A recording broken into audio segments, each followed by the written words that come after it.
तो स्टूडेंट, कल हमने पढ़ा था कि रूल नंबर 1 एंड 2। तो आज हम पढ़ेंगे रूल 3 और 4। ऐसे ही करते हैं हम 120 रूल को कवर करेंगे, तो हमारे साथ जुड़े रहिए। तो आज हम देखेंगे रूल नंबर 3। तो रूल नंबर 3 हम बोर्ड पे लिखते हैं। रूल नंबर 3 पे होगा क्या, जो एंग्री के साथ हम लिसन एंग्री के साथ हम कभी कभी विथ लगाते हैं। कब विथ लगाते हैं देखते हैं। जब एंग्री के साथ हम जब मतलब मैं ऐसे लिखूंगा, जब एंग्री के साथ विथ तब यूज होगा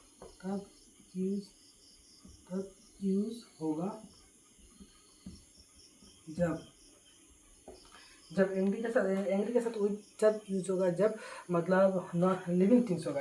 listen, I am angry, angry with Ram. Ram क्या है?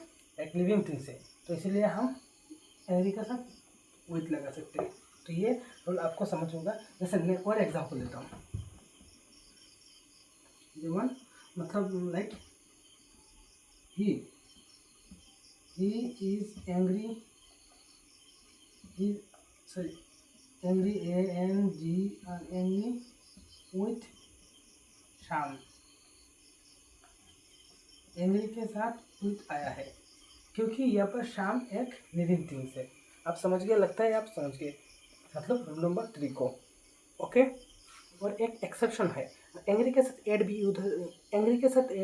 यूज होता है जब कोई एक्सेप्शन, मतलब एक्सेप्शन होगा कि कोई एक्सेप्शन होगा कि एंग्री के साथ ऐड होगा। कब ऐड होगा? जब एंग्री के साथ नॉन लिविंग चीज होगा। Like I am angry, angry at his behaviour,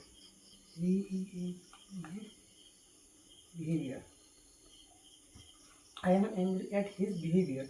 मतलब ये बिहेवियर क्या है? बिहेवियर है एक नॉन लिविंग थिंग, इसीलिए हम एंग्री के साथ एट लगा देंगे।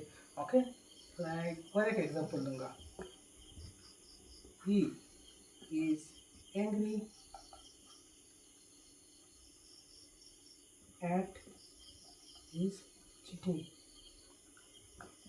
चीटिंग। तो इस पर हम एंग्री के साथ एट लगाए क्योंकि चीटिंग एक नॉन लिविंग थिंग्स है। ओके। तो इसमें हम क्या देखेंगे? रूल नंबर 3 में हम क्या दिखाएं? एंग्री के साथ विथ यूज होता है जब लिविंग थिंग्स हो, और मतलब और एंग्री के साथ एड यूज होगा जब नॉन लिविंग थिंग्स हो। ओके।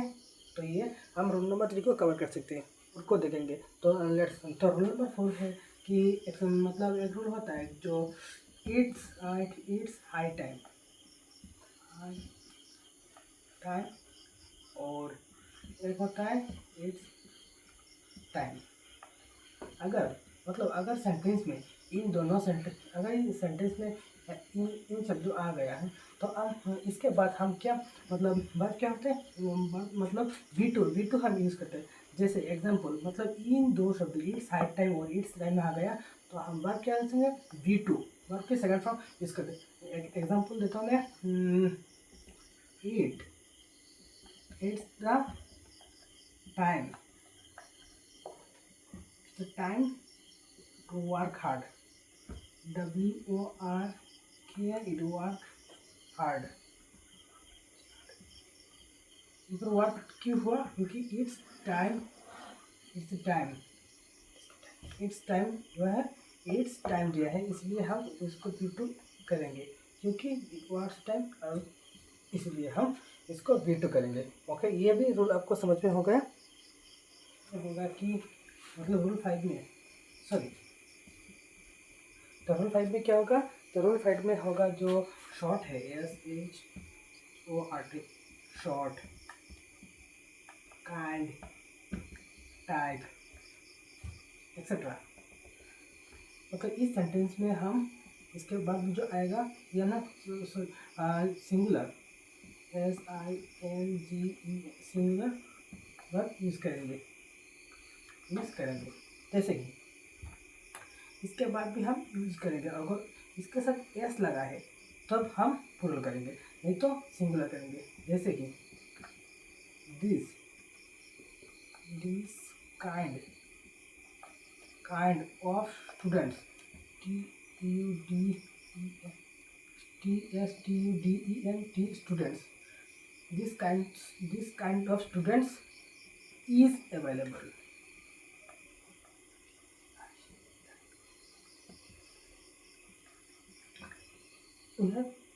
यहाँ पर स्टूडेंट एस लगा है, एस यहाँ पर एस लगा है तो हम आर भी बैठा सकते हैं, लेकिन रूल के मुताबिक यहाँ पर दिस काइंड बेटा है, इसलिए हम इस आर के जगह इस बैठाएंगे।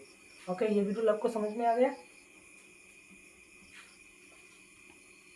ऐसे 120 रूल को कवर करने के लिए हमारे चैनल को सब्सक्राइब करें, लाइक करें और शेयर करें।